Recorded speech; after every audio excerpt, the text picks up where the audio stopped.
ॐ त्र्यम्बकं यजामहे सुगन्धिं पुष्टिवर्धनम् उर्वारुकमिव बन्धनान् मृत्योर्मुक्षीयमामृतात्। ॐ त्र्यम्बकं यजामहे सुगन्धिं पुष्टिवर्धनम् उर्वारुकमिव बन्धनान् मृत्योर्मुक्षीयमामृतात्। ॐ त्र्यम्बकं यजामहे सुगन्धिं पुष्टिवर्धनम् उर्वारुकमिव बन्धनान् मृत्योर्मुक्षीयमामृतात्।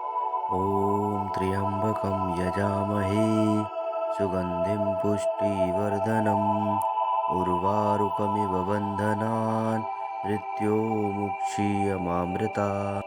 ॐ त्र्यम्बकं यजामहे सुगन्धिं पुष्टिवर्धनम् उर्वारुकमिव बन्धनान् मृत्योर्मुक्षीयमामृतात्। ॐ त्र्यम्बकं यजामहे सुगन्धिं पुष्टिवर्धनम् उर्वारुकमिव बन्धनान् मृत्योर्मुक्षीयमामृतात्। ॐ त्र्यम्बकं यजामहे सुगन्धिं पुष्टिवर्धनम् उर्वारुकमिव बन्धनान्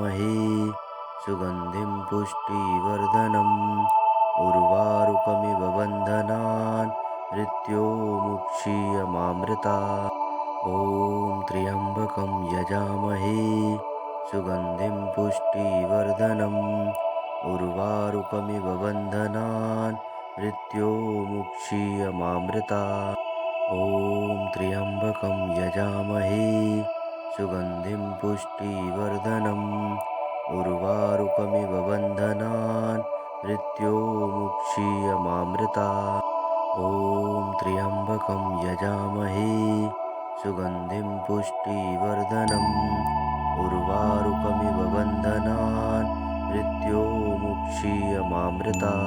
ॐ त्र्यम्बकं यजामहे सुगन्धिं पुष्टिवर्धनम् उर्वारुकमिव बन्धनान् मृत्योर्मुक्षीयमामृतात्।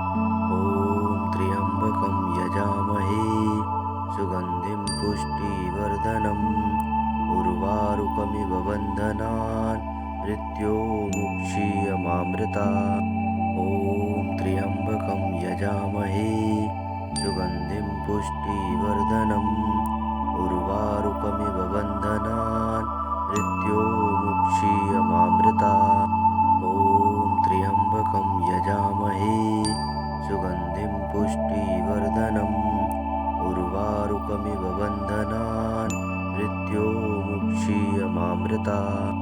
ॐ त्र्यम्बकं यजामहे सुगन्धिं पुष्टिवर्धनम् उर्वारुकमिव बन्धनान् मृत्योर्मुक्षीयमामृतात्।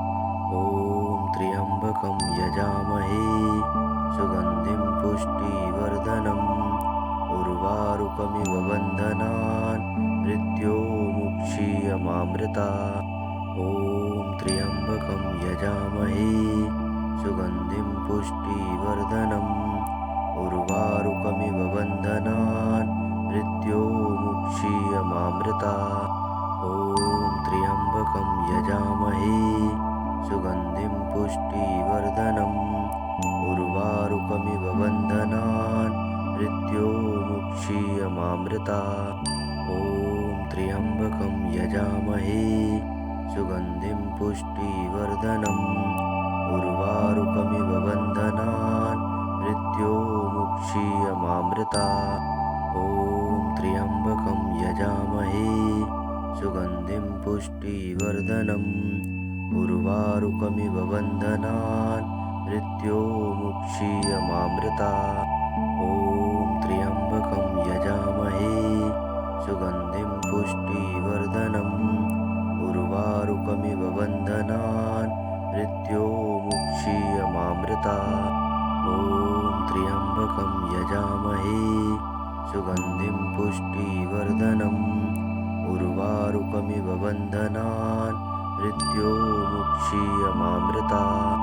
ॐ त्र्यम्बकं यजामहे सुगन्धिं पुष्टिवर्धनम् उर्वारुकमिव बन्धनान् मृत्योर्मुक्षीयमामृतात्।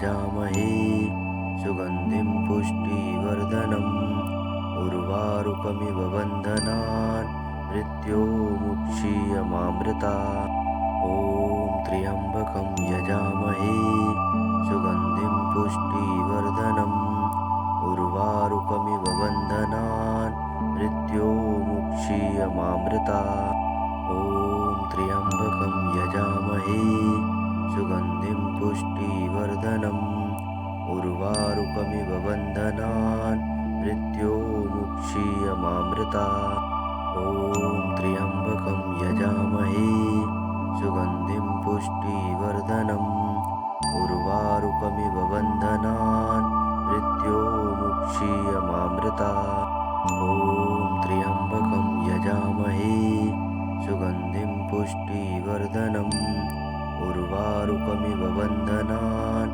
मृत्योर्मुक्षीयमामृता ॐ त्र्यम्बकं यजामहे सुगन्धिं पुष्टिवर्धनम् उर्वारुकमिव बन्धनान् मृत्योर्मुक्षीयमामृता ॐ त्र्यम्बकं यजामहे सुगन्धिं पुष्टिवर्धनम् उर्वारुकमिव बन्धनान् मृत्योर्मुक्षीयमामृता ॐ त्र्यम्बकं यजामहे सुगन्धिं पुष्टिवर्धनम् उर्वारुकमिव बन्धनान् मृत्योर्मुक्षीयमामृता ॐ त्र्यम्बकं यजामहे सुगन्धिं पुष्टिवर्धनम् उर्वारुकमिव बन्धनान् मृत्योर्मुक्षीयमामृता ॐ त्र्यम्बकं यजामहे सुगन्धिं पुष्टिवर्धनम्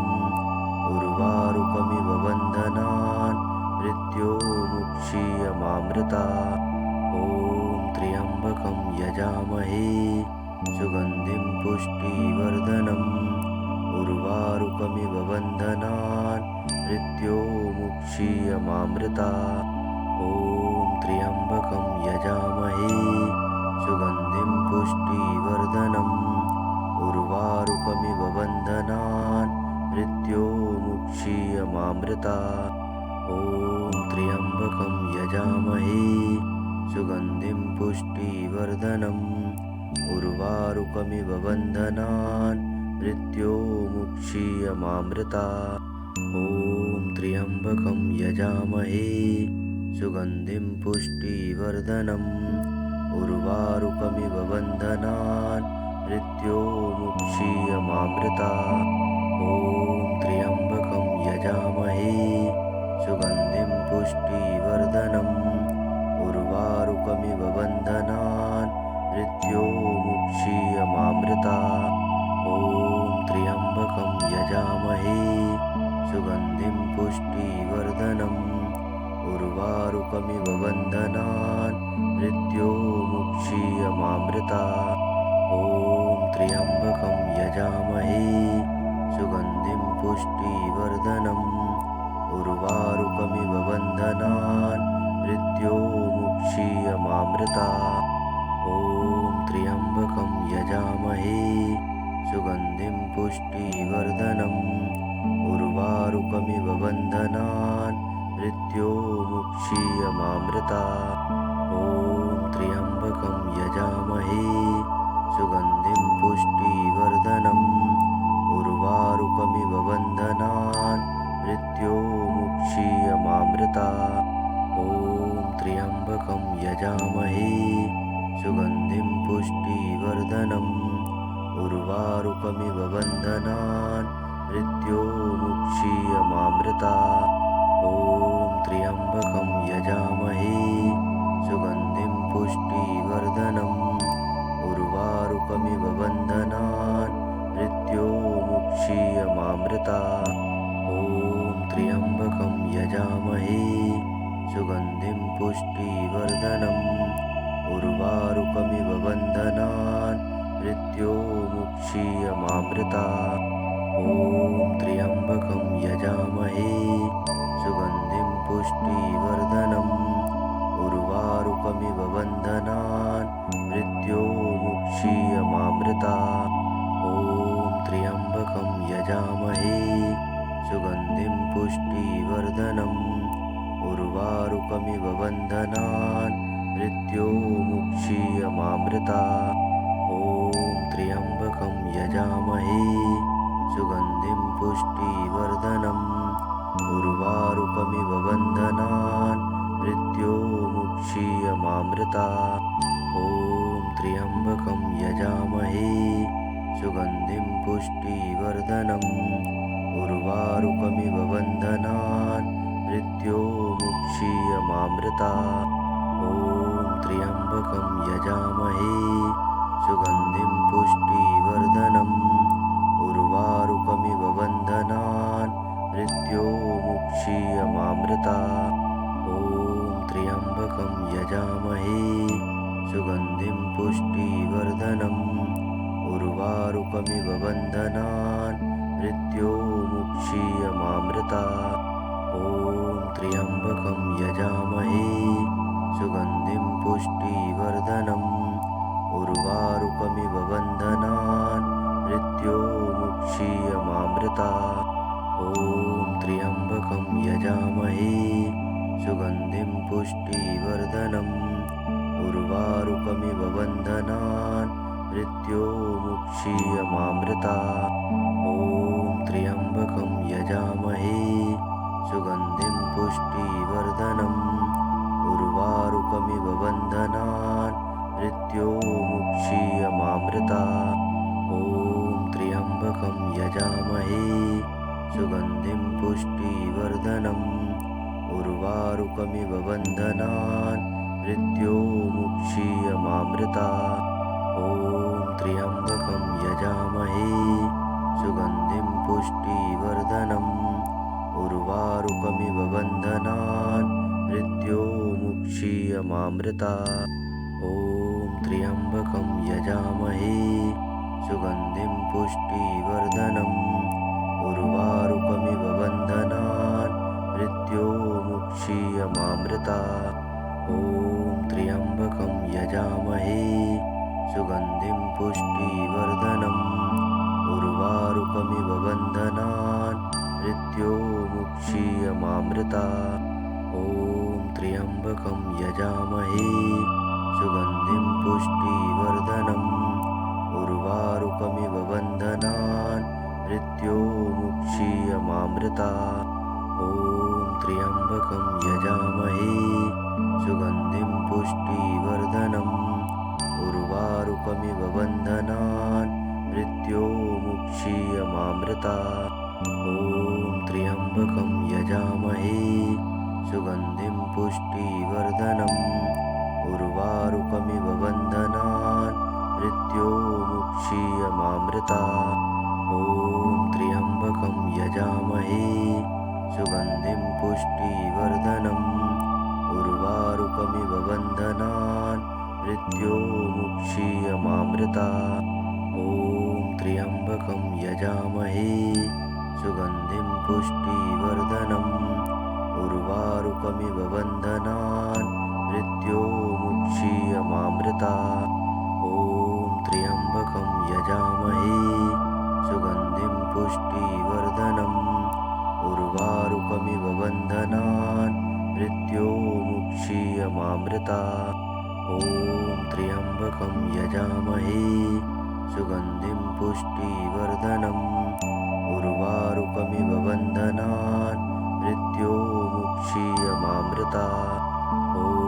त्र्यम्बकं यजामहे सुगन्धिं पुष्टिवर्धनम् उर्वारुकमिव बन्धनान् मृत्योर्मुक्षीयमामृता ॐ त्र्यम्बकं यजामहे सुगन्धिं पुष्टिवर्धनम् उर्वारुकमिव बन्धनान् मृत्योर्मुक्षीयमामृता ॐ त्र्यम्बकं यजामहे सुगन्धिं पुष्टिवर्धनम् उर्वारुकमिव बन्धनान् मृत्योर्मुक्षीयमामृता ॐ त्र्यम्बकं यजामहे सुगन्धिं पुष्टिवर्धनम् उर्वारुकमिव बन्धनान् मृत्योर्मुक्षीयमामृता ॐ त्र्यम्बकं त्र्यम्बकं यजामहे सुगन्धिं पुष्टिवर्धनम् उर्वारुकमिव बन्धनान्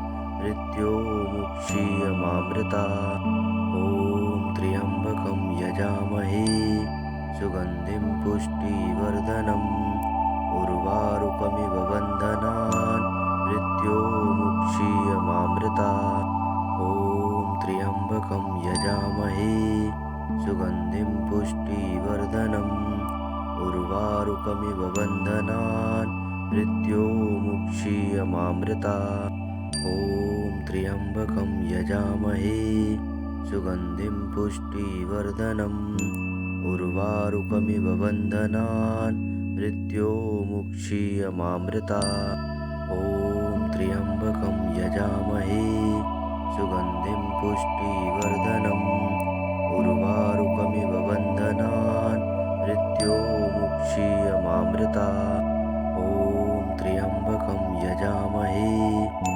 सुगन्धिं पुष्टिवर्धनम् उर्वारुकमिव बन्धनान् मृत्योर्मुक्षीयमामृता ॐ त्र्यम्बकं यजामहे सुगन्धिं पुष्टिवर्धनम् उर्वारुकमिव बन्धनान् मृत्योर्मुक्षीयमामृता ॐ त्र्यम्बकं यजामहे सुगन्धिं पुष्टिवर्धनम् उर्वारुकमिव बन्धनान् मृत्योर्मुक्षीयमामृता ॐ त्र्यम्बकं यजामहे सुगन्धिं पुष्टिवर्धनम्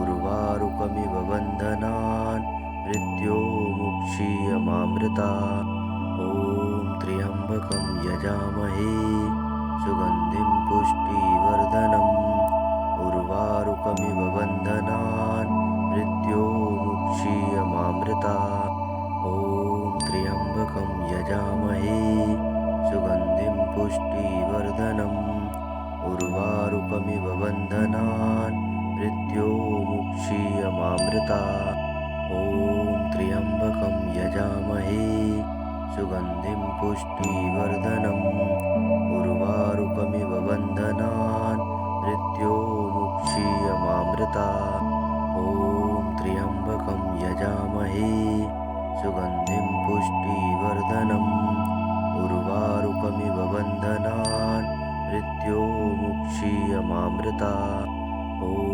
त्र्यम्बकं यजामहे सुगन्धिं पुष्टिवर्धनम् उर्वारुकमिव बन्धनान् मृत्योर्मुक्षीयमामृता ॐ त्र्यम्बकं यजामहे सुगन्धिं पुष्टिवर्धनम् उर्वारुकमिव बन्धनान् मृत्योर्मुक्षीयमामृता ॐ त्र्यम्बकं यजामहे सुगन्धिं पुष्टिवर्धनम् उर्वारुकमिव बन्धनान् मृत्योर्मुक्षीयमामृता ॐ त्र्यम्बकं यजामहे सुगन्धिं पुष्टिवर्धनम् उर्वारुकमिव बन्धनान् मृत्योर्मुक्षीयमामृता ॐ त्र्यम्बकं यजामहे सुगन्धिं पुष्टिवर्धनम् उर्वारुकमिव बन्धनान्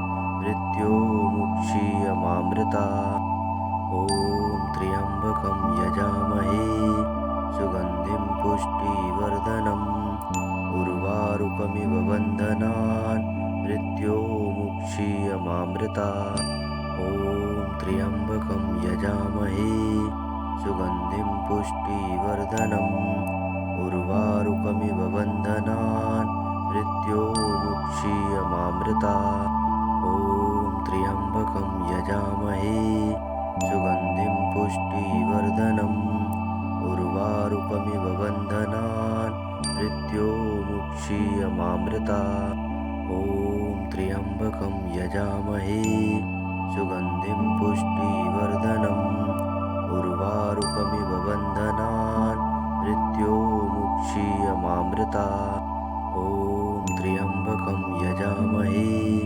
सुगन्धिं पुष्टिवर्धनम् उर्वारुकमिव बन्धनान् मृत्योर्मुक्षीयमामृतात्। ॐ त्र्यम्बकं यजामहे सुगन्धिं पुष्टिवर्धनम् उर्वारुकमिव बन्धनान् मृत्योर्मुक्षीयमामृतात्। ॐ त्र्यम्बकं यजामहे सुगन्धिं पुष्टिवर्धनम् उर्वारुकमिव बन्धनान् मृत्योर्मुक्षीयमामृतात्। ॐ त्र्यम्बकं यजामहे सुगन्धिं पुष्टिवर्धनम् उर्वारुकमिव बन्धनान् मृत्योर्मुक्षीयमामृतात्। ॐ त्र्यम्बकं यजामहे सुगन्धिं पुष्टिवर्धनम् उर्वारुकमिव बन्धनान् मृत्योर्मुक्षीयमामृतात्। ॐ त्र्यम्बकं यजामहे सुगन्धिं पुष्टिवर्धनम् उर्वारुकमिव बन्धनान् मृत्योर्मुक्षीयमामृतात्। ॐ त्र्यम्बकं यजामहे सुगन्धिं पुष्टिवर्धनम् उर्वारुकमिव बन्धनान् मृत्योर्मुक्षीयमामृतात्। ॐ त्र्यम्बकं यजामहे सुगन्धिं पुष्टिवर्धनम् उर्वारुकमिव बन्धनान् मृत्योर्मुक्षीयमामृतात्। ॐ त्र्यम्बकं यजामहे सुगन्धिं पुष्टिवर्धनम् उर्वारुकमिव बन्धनान् मृत्योर्मुक्षीयमामृतात्। ॐ त्र्यम्बकं यजामहे सुगन्धिं पुष्टिवर्धनम् उर्वारुकमिव बन्धनान् मृत्योर्मुक्षीयमामृतात्। ॐ त्र्यम्बकं यजामहे सुगन्धिं पुष्टिवर्धनम् उर्वारुकमिव बन्धनान् मृत्योर्मुक्षीयमामृतात्। ॐ त्र्यम्बकं यजामहे सुगन्धिं पुष्टिवर्धनम् उर्वारुकमिव बन्धनान् मृत्योर्मुक्षीयमामृतात्। ॐ त्र्यम्बकं यजामहे सुगन्धिं पुष्टिवर्धनम् उर्वारुकमिव बन्धनान् मृत्योर्मुक्षीयमामृतात्। ॐ त्र्यम्बकं यजामहे सुगन्धिं पुष्टिवर्धनम् उर्वारुकमिव बन्धनान् मृत्योर्मुक्षीयमामृतात्। ॐ त्र्यम्बकं यजामहे सुगन्धिं पुष्टिवर्धनम् उर्वारुकमिव बन्धनान् मृत्योर्मुक्षीयमामृतात्। ॐ त्र्यम्बकं यजामहे सुगन्धिं पुष्टिवर्धनम् उर्वारुकमिव बन्धनान् मृत्योर्मुक्षीयमामृतात्। धन्यवाद दोस्तों हमसे जुड़े रहने के लिए, और हम आगे भी ऐसी वीडियो लाते रहेंगे। तो आगे भी ऐसी वीडियो चाहिए तो उसके लिए लाइक और सब्सक्राइब करें ताकि आपको हर आने वाली वीडियो का नोटिफिकेशन आए। धन्यवाद। महादेव आप पर कृपा बनाए रखें और आपकी सारी मुराद पूरी करें। हर हर महादेव।